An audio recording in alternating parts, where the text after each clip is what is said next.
Hi, listeners. I want to share about the fear-driven culture and how we can get out of it today. Today, I was talking with a few other coaches to discuss what are some common pain points that corporate workers have and how we can support them better as a coach. And some of the self-limiting thoughts and beliefs we discussed includes showing vulnerability is a sign of weakness, and work-life balance is impossible, especially in startups and the senior roles. We also discussed some behaviors, like not speaking up to avoid any issues with the manager, or staying up late at work just to show the commitment. And that reminds me like how our corporate culture is quite driven by fear. And I was there too. There were times when my son was young, I had to leave early to pick up my son from the daycare center. And there was somebody who actually complained to my manager about it. And my manager actually protected me by saying, yes, Ho-jung has to leave early to pick up her son, but after she goes home, she works. So it's not that I delivered everything I supposed to deliver, so she can go home early. It's a sign that, oh, I have to work late.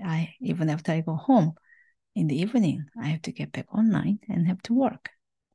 And these thoughts and behaviors are at the end rooted by fear, either fear of a bad performance review, or fear of missing a promotion, or a fear of being fired.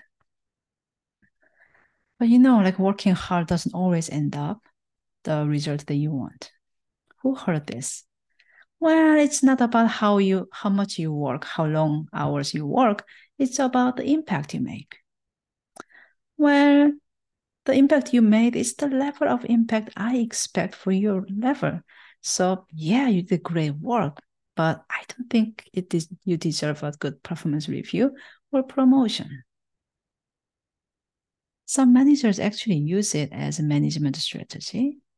The quote, I give lower ratings to motivate people to work harder, is something I actually heard from a few managers that I worked with. It's no surprise that so many people I talked mentioned they are tired and exhausted. And probably you already know that a lot more people are getting burnt out or on the way there. And if this sounds familiar to you, and I want to suggest you to do one thing. Really ask yourself, what is your fear? And ask, so if that happens, then what? Keep repeating until you go down to the deepest fear you have. It may be scary, but once you confront your fear, the thing is, it loses its power a little bit.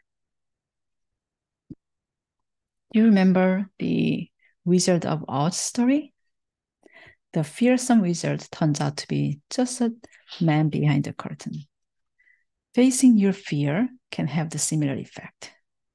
And once you feel less fearful, then your brain also started to work.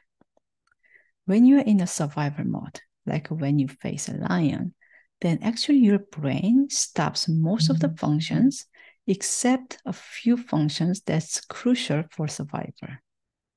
And when you feel safe again, and when you're out of those survival mode, then your brain started to work fully. So you'll feel the similar thing.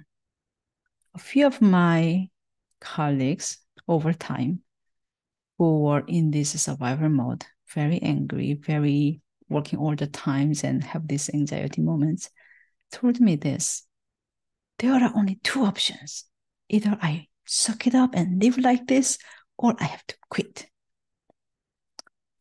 I challenge that. I think there are more options than just those two. And those options will come to you when you are out of those survival mode by facing your fear, and fear loses its power.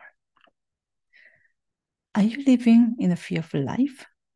Then you are actually not living your true, authentic life.